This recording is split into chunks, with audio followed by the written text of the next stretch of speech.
के कोसी भराऊं ये नियम व्यास को भजन का होता तो धनजी भाई गणेश जी ना लाज बचाई ना तो बिंजू लगे उत्तरदायित्व बनेला रिस्पांसिबिलिटी बनती है ये भी भजन बजाए भैया भैया शांत कर बोलो तो हर लोग ढेर हल्ला कर लोग जहां बात कहां रहे तो व्यवस्थित कर लो बस गैस मत छोड़िए केहू खड़ा रहो केहू खड़ा मत अपना गोल पर खड़ा बड़े रहे तो बैठला पकड़ा लो जननी हमरा एक और कहता है कि अजगर हमें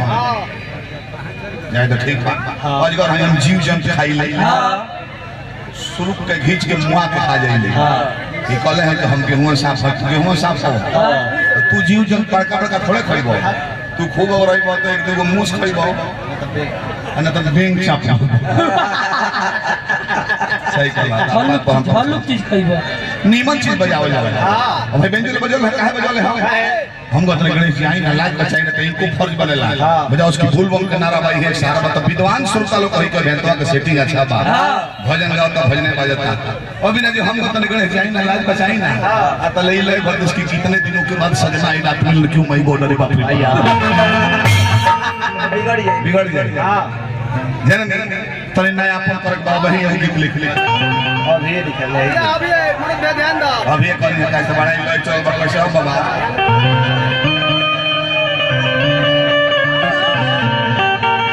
महाराज मिलियन में व्यूअर बड़े कर यानी कि 192 मिलियन व्यूअर बड़े दादा दादा दादा दादा कोई ना मीठा मीठा बातें कमरिया और ये तो नया पहले ये गणेश जी का परिवार है कहीं कहीं में समपक्ष बैठ के पक्ष विपक्ष अपना लक्ष्य प्राप्त करे हां तो ही बाबा सब है कि आई गणेश तो के बोला बाबा माता योरी पिता संगे हाली से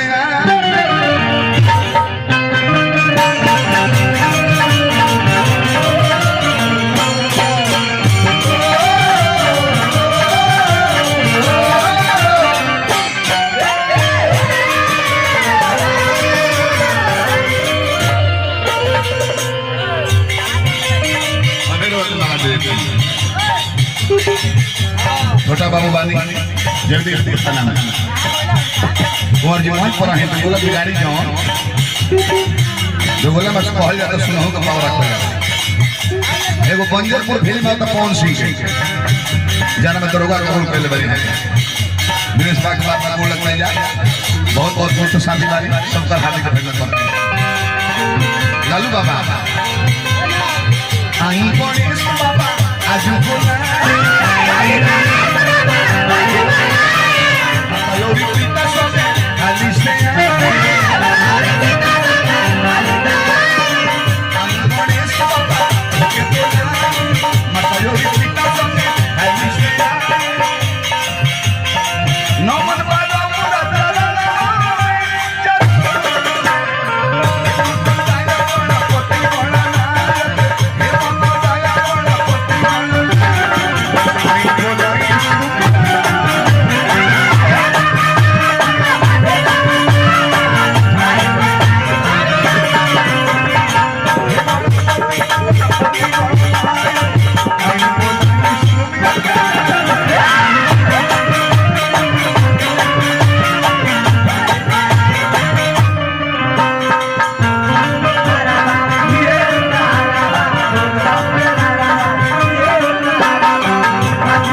अच्छा हमारा बौली का होटल दुकान नौका टोला बहुत बहुत पुरस्कार रितेश किराना दुकान बौलीपुर